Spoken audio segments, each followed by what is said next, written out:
देवळा तालुक्यात माझे कुटुंब माझी जबाबदारी या मोहिमेची प्रथम फेरी पूर्ण झाल्यानंतर या मोहिमेच्या दुसऱ्या फेरीस आजपासून सुरुवात करण्यात आली आहे।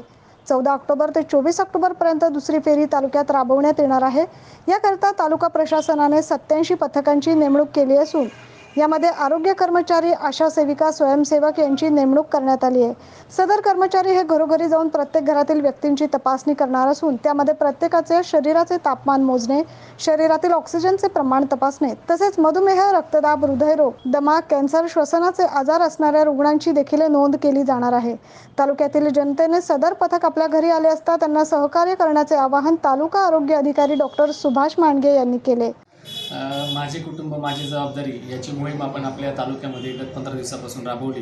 ही मोहीम राबवत असताना आपल्याला असं लक्षात आलं की सरदार सर्वेक्षण झाल्यामुळे तालुक्यात आपल्याला कोरोनाचे रुग्ण लवकर शोधता आले आणि त्यांना तात्काळ उपचार करण्यात आले।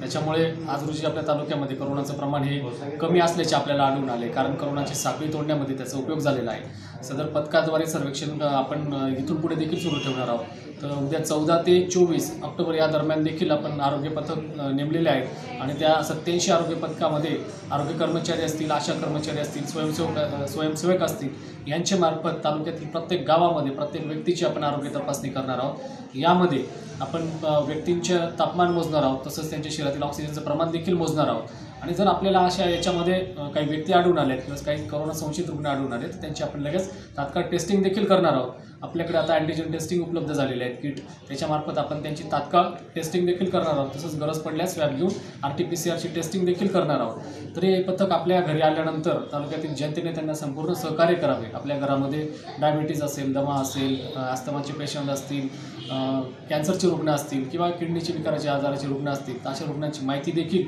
सदर पथकाला द्यावी, जेणेकरून त्याचा आपल्याला डाटा गोळा करता येईल आणि कोरोनाची साखळी तोडण्यासाठी आपल्याला त्याचा उपयोग होईल। अशा लोकांना आपल्याला काही प्रतिबंधात्मक औषधी द्यावायचे झालं तर त्याचा आपल्याला त्याच्यासाठी उपयोग करता येईल आणि आपण तालुक्यातून कोरोनाला हद्दपार करू। याकरता तालुक्यातील जनतेने सदर पथकांना सहकार्य करावे असं प्रशासनातर्फे मी सर्वांना आवाहन करतो। 9 न्यूजसाठी प्रतिनिधी विनोद देवरे, देवळा।